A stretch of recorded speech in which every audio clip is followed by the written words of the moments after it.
Hey, welcome to Failcraft. I'm Hammy, and in this 2-minute deck guide we're going to be taking a look at a new deck, Semp-Glas's Grim Patron Warrior. Grim Patron's new to week 2 of Hearthstone's Blackrock Mountain Adventure, bringing a new flavour to warrior decks which we'll take a look at, giving a bit of bite to the early and mid game. The key to this deck is card draw. You want to get a good early mulligan, make sure that you're cycling through your deck to set up your big mid to mid late game combos. Getting down Grim Patron, or a Frothing Berserker, along with a Warsong Commander and various cards which damage yours and other minions are the key to both taking over the board with board control or setting up a huge charging KO. We'll take a look at that with the deck list.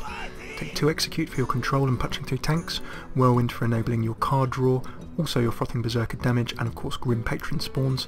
Fury War Axe is going to be controlling the game for you in the early to mid game. Battle Rage gives you card draw from damaged minions on the table.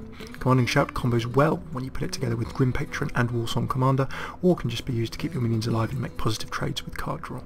Slam removes your enemy's minions and gives you card draw at the same time. Taskmaster also combines well for damage with Acolyte, Frothing Berserker, and of course your Grim Patrons. Unstable Ghoul is a great early game sponge against aggro and sets you up well for card draw with Acolyte and damage with Berserker if need be. It can also trigger your Grim Patrons in big style. Pulling together Frothing Berserkers, ideally keep these when you can charge them with Warsong Commander in the mid to mid late game for a win, and the Acolytes of Pain should be dropped as soon as you see them, ideally for card draw to cycle through your deck. Gnomish Inventors give you card draw. Grim Patron is the centre of the deck. You want to make sure that you're dropping Grim Patrons when you can actually trigger them, and make sure that you spawn a few. Enemies will try and remove Grim Patron as soon as possible. Finally, Emperor Thaurissan means that when you drop this card, what he will do is give great value and help you set up even cheaper combos to hopefully punch through in the mid to late game for that victory.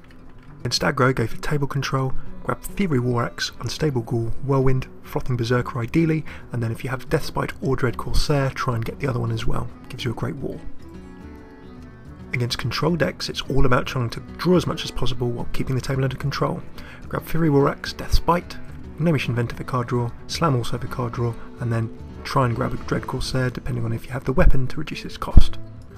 Once you've managed to set yourself up, look for your win conditions. You ideally want to be trying to get a Grim Patron down and spawning them to grab table control, or looking for the combo of Warsong Commander and Frothing Berserker coupled with table damage to make sure you can use a huge charging Frothing Berserker, ideally for the win.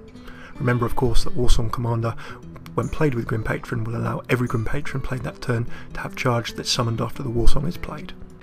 Thanks very much for tuning in for our look at Semp-Glas's Grim Patron Warrior deck. For more information, go take a look at Semp-Glas's deck article over on Hearthborn. The link is in the description and linked here. And don't forget to subscribe, like or comment, and let us know what you'd like to see in future videos. Thanks very much.